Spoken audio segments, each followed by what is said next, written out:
this little introduction is to just provide the 1,000-foot view. Like, what are we talking about when we're talking about marijuana, when we're talking about cannabis, when we're talking about hemp? Looking at production style, just this kind of bigger picture that will lead into our deeper dive into legislation and what's unfolding in New York State.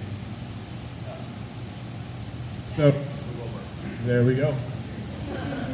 So yeah, I'm the Executive Director and Founder of York Hemp Lab. We're a 501c3 based out of Rochester, looking to help support the industry. We're really focused on education right now and looking to build out incubation services to support businesses. And to us, that looks like education, incubation, and acceleration. These conversations help accelerate the industry, help accelerate knowledge, and ensure that we're moving towards, an industry that's legitimate.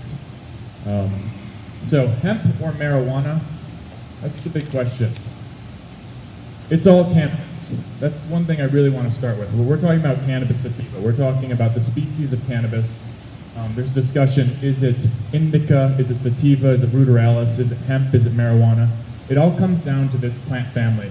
There's definitely, whether you call it industrial, whether you call it recreational, these plants stem from the same origin in general, and we can dive deeper into that.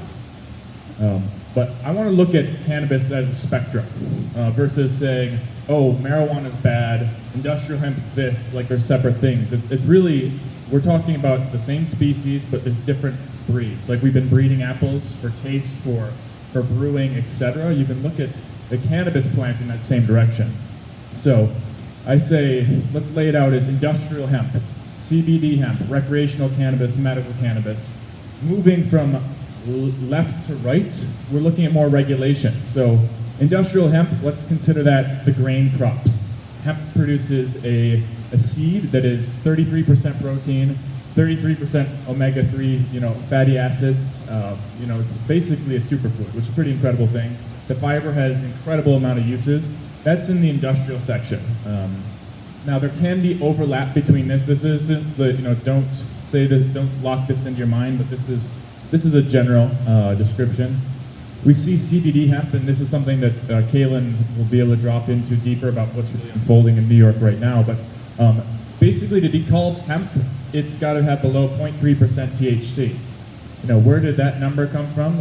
We can touch base about that a little bit. It's kind of an arbitrary number, but it is the law. So we're looking at 0.3% as the differentiator between hemp and what we may call marijuana or cannabis. Recreational cannabis, I said it's above 0.3% THC. That might not be the case. You could be selling CBD in the recreational market. There's a little bit of overlap between some of the national and international players who are growing both CBD and growing both THC varieties and selling them in recreational and medicinal markets. It's definitely a regulated and controlled substance. It's federally illegal, but it's legal in many states. And growing in demand and interest for social, economic, a variety of reasons. Then medicinal cannabis, that's a very highly regulated, controlled substance. When we look at the cultivation techniques, it's definitely, we're talking about medicine. It's a different level of standard of quality control. No matter what, we're talking about, for the most part, whether it's food, whether it's the cannabinoids, the chemicals that we're deriving from this plant, and even to the degree to fiber, there's quality control throughout the supply chains, but especially when we're consuming things. Just food for thought. So if you haven't seen, these are just, what are we talking about? Well, the biggest difference is how we're cultivating. So here we got a grain field. It's being planted like corn. It's being harvested with combines that need to be retrofitted, but similar to soy and corn harvest. If you talk to any of the leaders in the field right now, one of the big things is the hemp fiber is so strong when it's being harvested, it's wrapping around the combines. And we heard stories about a 9,000 acre grow in Canada where they have multiple combines that are being followed by fire trucks ready to spray out the fires, because that's how, the equipment isn't really there yet. Fiber, so the grain varieties, ideally we're talking chest height, because the combines can't actually go that high. We're used to harvesting corn. If you go to these fiber varieties, we're talking pretty darn high, over my head. And the existing equipment for combines, they actually can't lift their heads up that high. So we're looking for varieties that are shorter, chest height. Fiber, from building material to plant-based fiberglass, hemp-based fiberglass as they call it, to clothing. There's a wide spectrum of the applicability of this plant to the cellulose. It's an incredibly,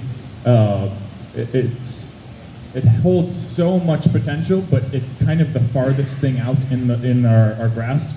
There's definitely infrastructure for processing grain in New York State today. Demand is growing. You could go to Wegmans right now, get the hemp seed oil for cooking, for eating, dietary supplement, as well as the protein powder.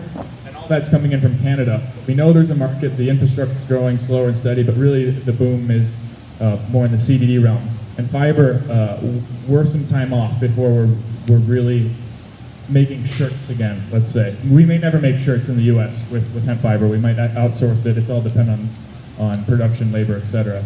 But just want to give you a site, like grain is this height, fiber is this height. And then we're looking at, I put CBD hemp and recreational cannabis. This is for outdoor production. You could be in California, we could be looking at high THC varieties. This could be in New York State, and these could be CBD varieties. But you're looking at this kind of orchard-style planting. In this case, they are not using the plastic mulch. In that case, they're using plastic mulch, that layer that's laid down to suppress weed growth. Because when it comes to harvesting, you want to have a cleaner product. You can see a little bit of the lines going down through here, the drip irrigation, the watering, feeding. It's kind of like the biggest, hardiest tomatoes are generally the most well-fed. And similar to cannabis, hemp can be grown in soils naturally. It can also be fed, and that can change the output. But again, cost, overhead, input, that all plays into what we're talking about here. Again, CBD, recreational, and medicinal. I incorporated medicinal because looking at indoor, and this highly controlled environment, filtration systems, plenty of lighting. You can see there's this standard, all the plants seem to be at the top, the same height. That's the sign of someone who knows what they're doing. But really looking at controlled environment, that's where you're getting, you can at least reduce the pestilence. You can reduce that which is exposed to. So when again, we're talking about creating medicine and extracting medicine from a plant, known as a safer way to do it, but it's also incredibly energy intensive. They're saying that the cannabis industry is one of the most energy intensive agricultural production systems out there. And there's obviously some poor, bad ag out there. That's a big kind of broad, there's bad practice out there, but really this is a realm where innovation, there's opportunity to innovate. How do we make it more efficient? How do we make it more automated? That's a big thing. Another thing in that same realm, it might look like the last picture, but you can see this is kind of like this building, but if we had glass on the top, greenhouse production. I would imagine we're going to see more and more greenhouse production. Most of the large producers are growing in this way, whether it be for CBD, whether it be for, well, not necessarily CBD, but for the THC varieties in the recreational markets. Again, controlled environment, you have fan, you have lighting, you're able to, it's more efficient than just using artificial lighting. So if you can capture the sun, that's a plus to reduce input and costs. But yeah, there's definitely a big push for this, again, controlled growth. Outdoor, you're exposed to so much. This greenhouse indoor, it's more of a control, so you can have more automation, you can have more system flow and regularity within your production. So that's definitely something to consider. Just quick looking at market growth. The projections are that it's doubling. We see the buzzword, we see CBD in Wegmans, we see it growing, and so just knowing that whether we know the market growth is there and exactly how that's going to play out, we'll touch base more about that later. 2018, again, these are estimates by New Frontier, but saying the global cannabis market, this is the recreational side, but including illicit, just for general global summary, over a $300 billion industry. The U.S. market at $86 billion industry, and they're saying a report put out by the Rockefeller Institute saying that the existing cannabis market in New York State today is $3.5 billion. That's without infrastructure, without supply chain. That's just market value. I think that's very interesting to look at when we're talking about New York versus another state. Again, this is just assuming something is coming, looking at what other states that are doing it. How does it look? Okay, so this is a population of 5.5 million, which is basically a quarter of our population. They had $1.5 billion sales last year. There's over 40,000 people employed and almost 3,000 business licenses through medical and recreational market. So that's not including CBD, but that's just looking at like there is how immense this opportunity is. Right now there's 10 licenses for cannabis cultivation in the medical market right now. There's like 1,300 in Colorado. So when we're looking about the opportunity of business, it's really substantial. So again, if we're looking at a almost a 20 million person market, let's just say our population, we have to estimate that the size of the business opportunity is larger, the consumer market is larger, and those are all things to just consider. Like, yeah, where is the innovation? Is it in cultivation? Is it in distribution? Is it in logistics? It's extensive. If we just take a little bit of a look, like this is one company, but what's going on today? This year alone, okay, Canopy we know Constellation invested almost $5 billion into Canopy. Since then, Canopy, these are just a few headlines. The list is extensive. Canopy buys German synthetic THC maker for $343 million. They buy skincare company This Works for $74 million. They're going to buy acreage for $3.4 billion. They're putting a $150 million hemp park down in the Binghamton area, downstate. So that's one company. When we're still talking about, is this okay? I want to kind of create the picture of how big the scale of money and investment is happening outside the bubble of it being illegal in New York State. So just this week, we look at closing raises of over $50 million, $30 million. The revenue for companies that are US based over $48 million. So every single day, mergers, acquisitions, raises, large volume movement is happening on the national and international scale. And those are things just to consider when we're talking about it's a fine line. It's if when will cannabis be here, under what regulations, and what as a community can be done to support local regional businesses where market share and market grabs, it's a monopoly game out there. People are literally going up and buying the boardwalk, and they're putting their brand there. So it's like, how does a community begin to, whether it be CBD, whether it be recreational, thinking about local, state, regional businesses, or how to shake hands with or do business in the same neighborhood as some of these multinationals. So again, this is just to show that there is, Canopy Growth is, I think, cultivating in 13 countries around the world. Like that's real, that's serious, that's big. And we're still saying, like, are we gonna legalize it? And for better, for worse, there's many conversations that need to happen. Again, it's very complex in its nature, but we can assume that with such momentum and such volume that there is something coming, and that's where this partnership and this event right here and the events to come is really, how do we look at this? How do we consider the factors at play so we can actually make considerations that best reflect our community, as well as that are best for business in New York and our region? So that was my little overview, and again, the idea is that each one of us is going to talk to a specific lens that hopefully generates questions, because we really, between the Chamber and Hemp Lab, it was evident that from the last CannaBusiness event, like, you guys have questions, and we want to make sure that this is friendly for that, and we continue to engage, and hopefully you have a few questions that we can't answer, that then next time we'll continue to bring experts who can speak to those things. So yeah, I also want to say thank you to Boylan Code, our event sponsor today. Thank you for Avani. We really appreciate being open to allowing this conversation to have taken place. And yeah, thank you to the Chamber, and I'll hand this off to Kaelan.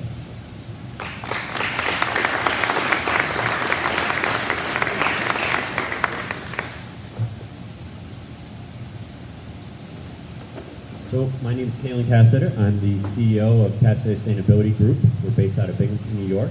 Also the founder of Innovative Bottling Inc., maker of Sovereign Vines, the only hemp-infused wine in the United States.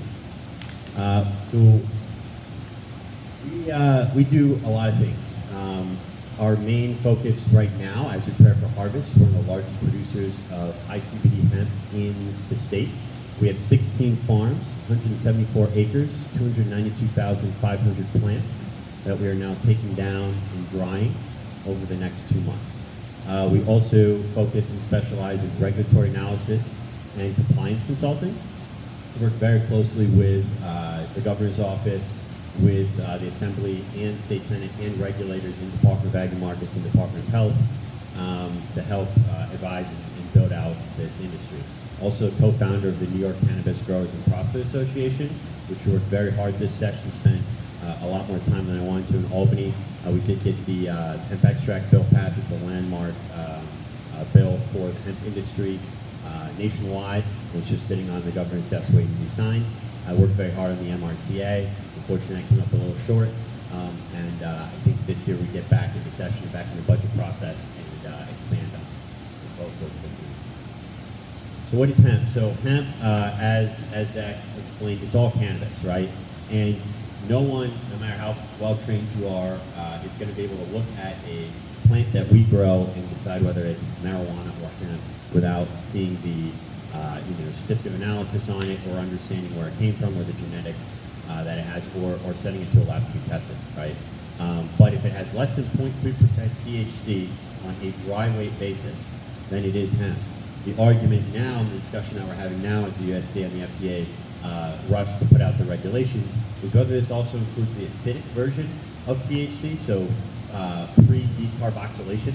So before you heat it up, there is Delta9 THC, and then there's THCA. So THCA will convert down at 88% conversion rate to Delta9 THC. So some states include the total THC, and some states just go with Delta9. New York State currently is just looking at Delta9. There is no high CBD cultivars in the country that will not test above 0.3% when decarboxylated. So it's a major issue. It's a major issue that we engage with our federal representatives on as we look at the USDA to put out these regulations. So the market projections, it's interesting because a lot of people phrase it as CBD, right? And CBD is one of the non-psychoactive cannabinoids in the cannabis plant. Two other non-psychoactive cannabinoids that we're very excited about is CBG and CBN. CBN has been shown to be very effective for sleep aid, and CBG is also, there's some very promising preclinical trials in the fight against a broad range of cancers, right, for CBG. The issue with CBG and CBN is CBG spikes at the beginning of growth, and CBN is a very minor cannabinoid that can actually be converted from CBD or THC, can actually be converted down into CBN. So it's a challenge now when we get into our genetic research and how to identify raising those cannabinoid levels in a plant that is going to produce an economic level that's satisfactory. So these estimates, it's not what Forbes published at $22 billion by next year, but CBD sales, the CBD industry as a whole should be about $77 billion by 2023. We think it's going to be close to $1 billion industry. So that includes ancillary businesses, that includes everything else, jobs and people contributing to the economy. About $1 billion here in New York this year. So hemp supply trends. So this is something that we're monitoring very closely. It's something that we're somewhat concerned about. In my opinion, we have an oversupply of hemp being grown. We may not have an oversupply of quality, usable hemp being grown in the United States, but certainly have too much hemp for CBD being grown currently than the market can bear. Test it. We're going to change your mic. Okay. This is a bit stronger. Right. Yes. All right. I'll hold it down here. My opinion, there's too much high CBD hemp being grown in the state and the country. But that doesn't mean that there is too much usable product being grown. A lot of farmers may not actually be farmers, and they're getting into growing high CBD hemp. We get calls all the time from people, hey, I own some land upstate, how do I get into CBD farming? Our answer is you don't. This is a very labor intensive and difficult crop to grow, and if you're not a skilled farmer who has a lot of equipment and a lot of invested in infrastructure and labor, then you're going to fail, and you're going to spend a lot of money doing it. So as you can see, the jump, this is approved acreage.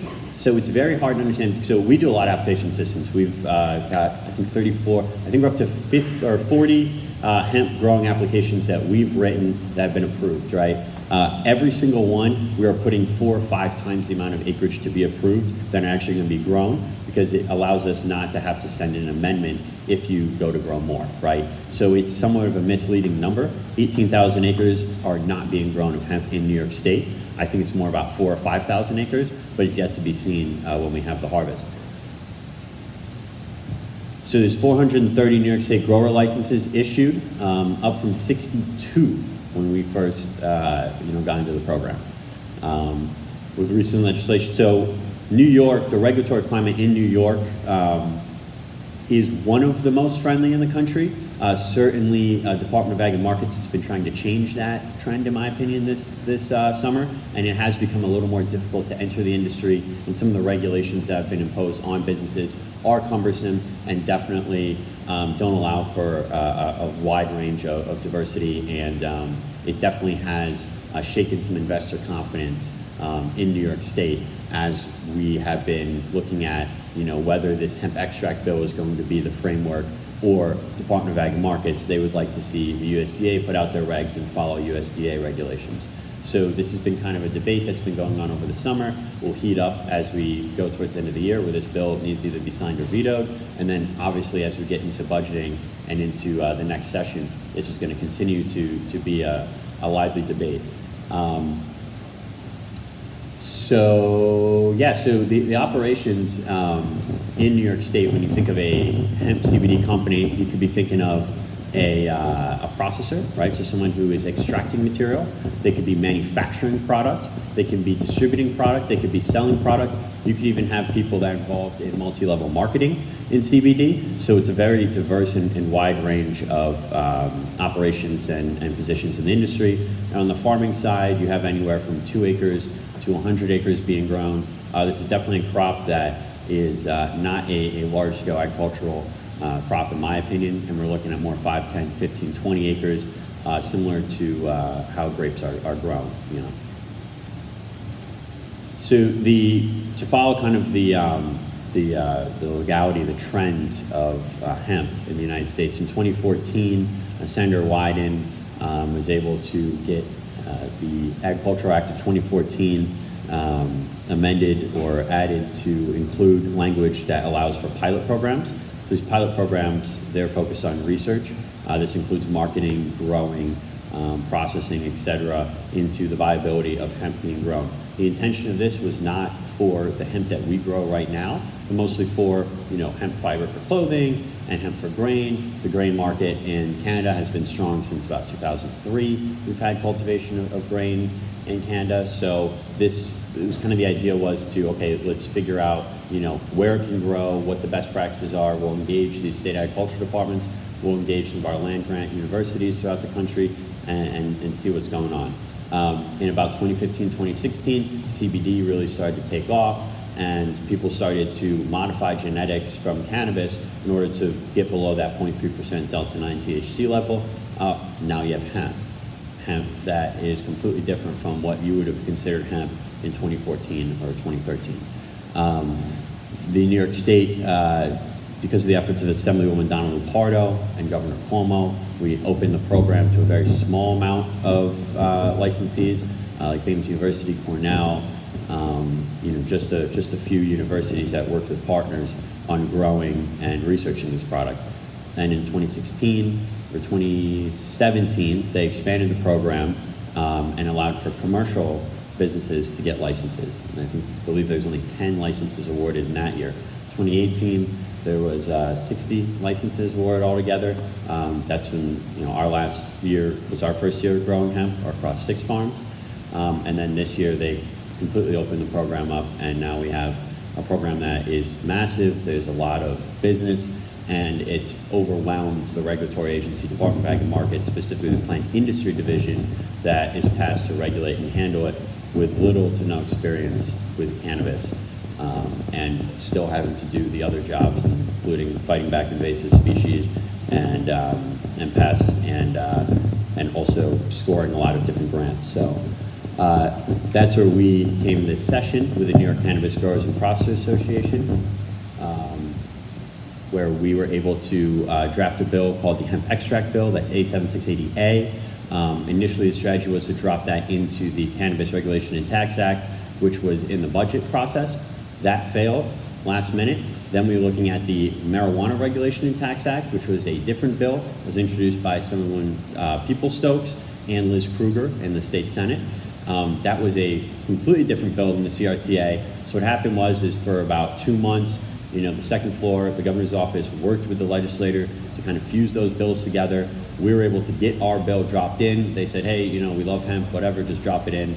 So we were able to work very closely with stakeholders such as someone Donald Pardo and regulators on the second floor in the governor's office to get the hemp extract bill. The hemp extract bill is one of the most progressive and well-regulated structures that any state has put forward in the country. It also has some what some outside groups might call protectionist measures. We just call them common sense, that if you're a processor in New York State, you should support a New York State farmer, and that New York State products, while the regulations for manufacturing New York State products are going to be higher because New York State has a higher standard of safety in terms of consumer products than most states, but that if you're going to be shipping your products in, it damn well better be to those standards, and therefore you're not able to undercut the market and sell dangerous and unsafe products. Unfortunately, we got down to it. We're very close to the MRTA, had failed. We were ready to introduce the bill as standalone, and the U.S. Hemp Roundtable, one of the largest lobbying groups in the country.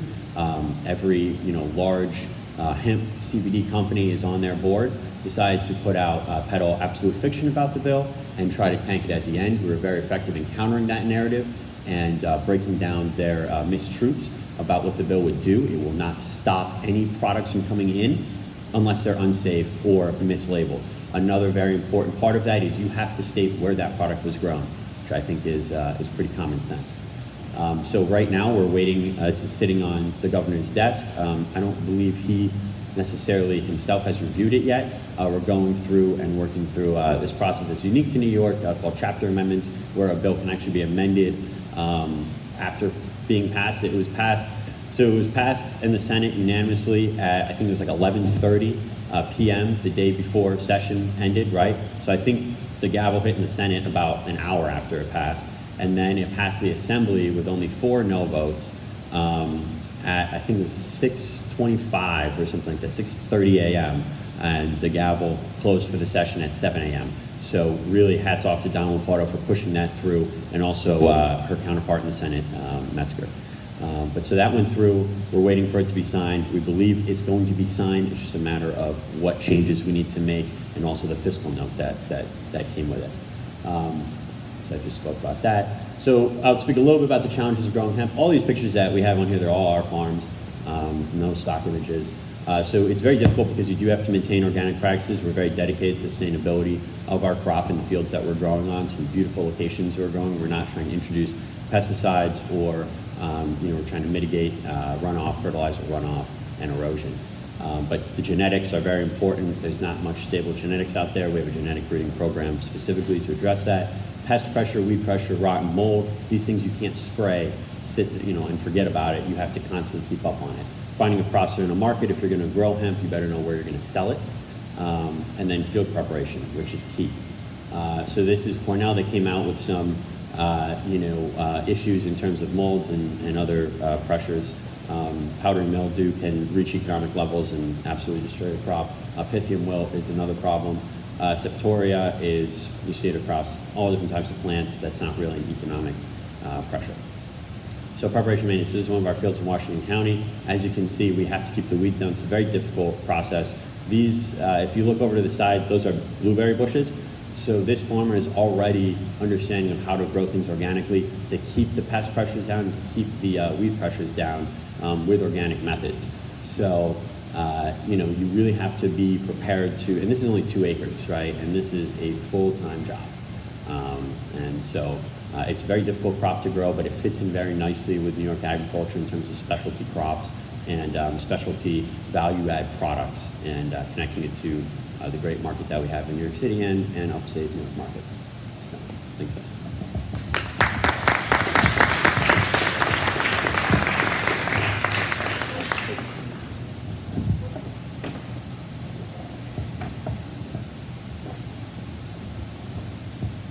All right, so I'm going to talk about the legal side of things. So I'm going to be talking about the decrim bill that just passed, adult use cannabis that Kaelan touched on, as well as where we are kind of in hemp. So to step back to 1977 was when New York State first passed a decriminalization bill 42 years ago. And basically you could possess a little under an ounce and you get a $100 fine for the first time, $200 for the second, $250 for the third, and that could carry up to 15 days in jail. Nobody ever really went to jail for it, for that minor offense, but it was possible. It only covered personal use, so possession was the only thing that was covered if they could figure out an intent to sell, and that was usually inferred by a higher amount, but any kind of intent to sell, you were not covered by decrim. One big kind of loophole in the bill was this section 221.10. So while personal possession was decriminalized, as soon as it came out in public, that was now a Class B misdemeanor. And that was used a lot to target certain populations where if somebody was smoking a joint on the street or they were in the middle of an arrest and told to empty their pockets, that was now cannabis in public view. And that was a big problem because that did land people in jail. People with a Class B misdemeanor up to 3 months in jail. So that was a big problem, and that created a lot of the disparity in the enforcement in our drug laws. So the decriminalization now, they increased the amount up to 2 ounces. The fine is $50 for less than 1 ounce. It does not increase every time there's a new infraction. So if you get busted once, it's $50. If you get busted again, it's $50. 2 ounces is $100.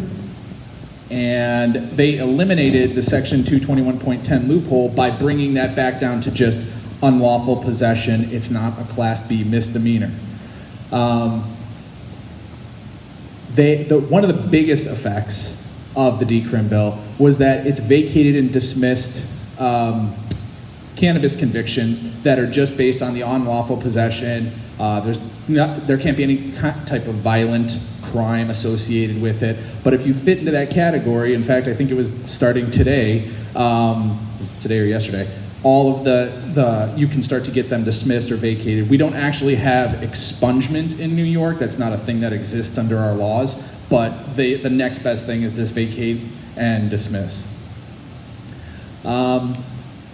Smoking was added so that we have the smoke-free zones in New York.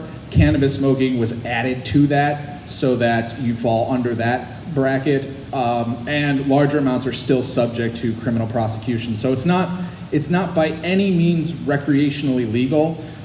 This is completely different than what I'm going to talk about, the MRTA, CRTA. This is purely just kind of rectifying the social justice issues that have happened throughout the years and trying to have a more equitable enforcement of the laws.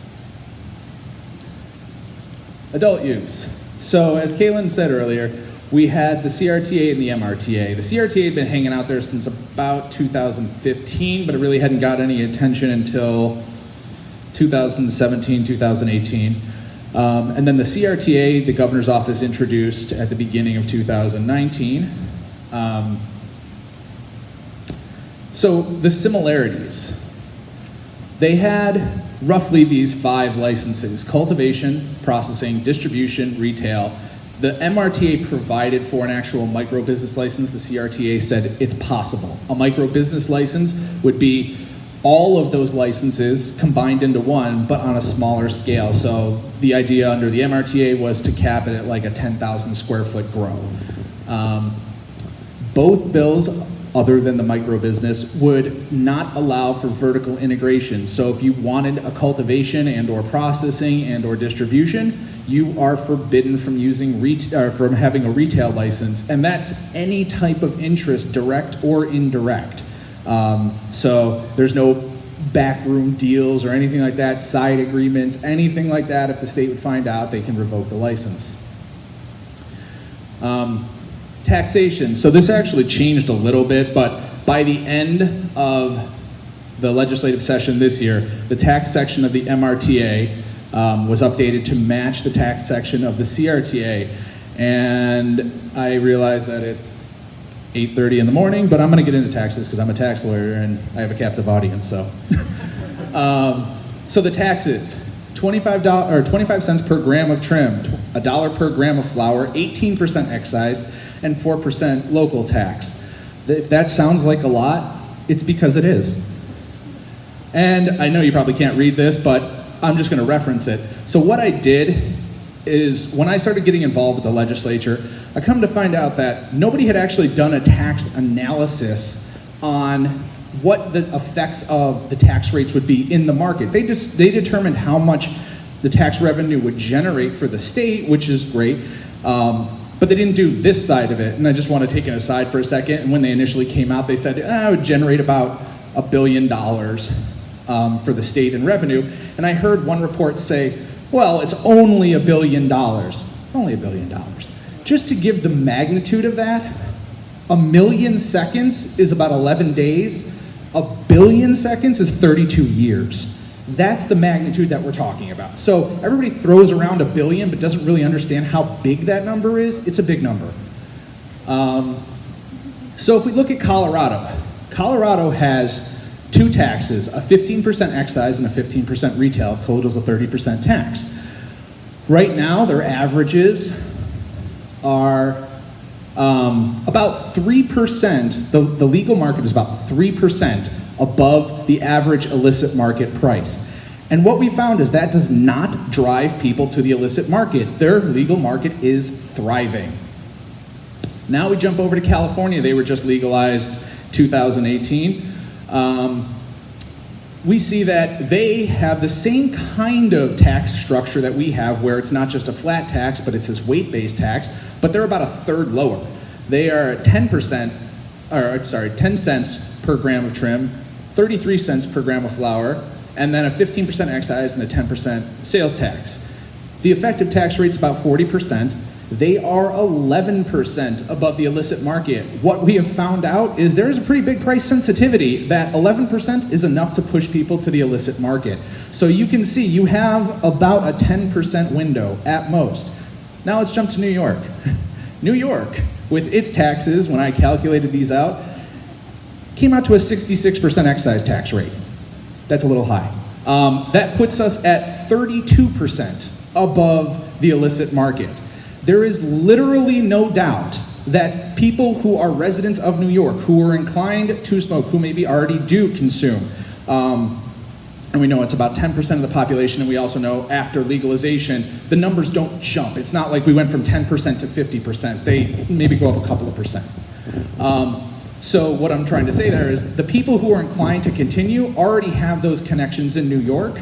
And if we have an illicit market that is 30% higher, or I've seen prices in Massachusetts that are 300% higher, we know that they're going to be continuing in the illicit market.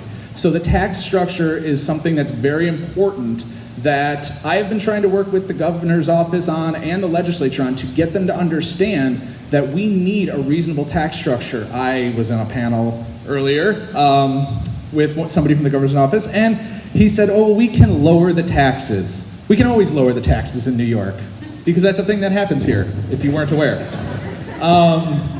In my 30 some odd years on this planet, I've seen it once in New York, and that was with the alcohol law in 2012 that actually lowered the taxes, and that's like it.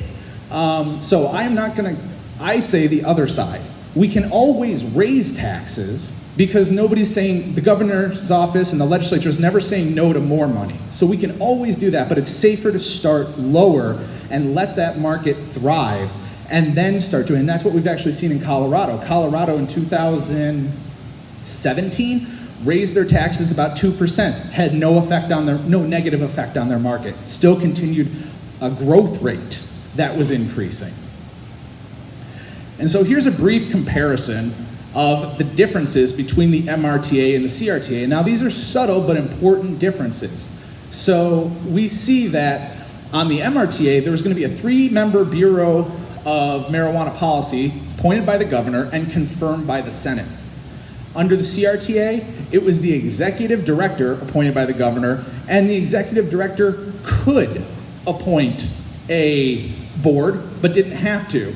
The licenses were also issued in the executive director's name, which is a little weird. Usually, it's an agency issuing the licenses. For the executive director to issue the license, it's atypical. The legal weight was different. 2 pounds under the MRTA, or 4.5 ounces of concentrate, versus 1 ounce of cannabis, or 5 grams of concentrate.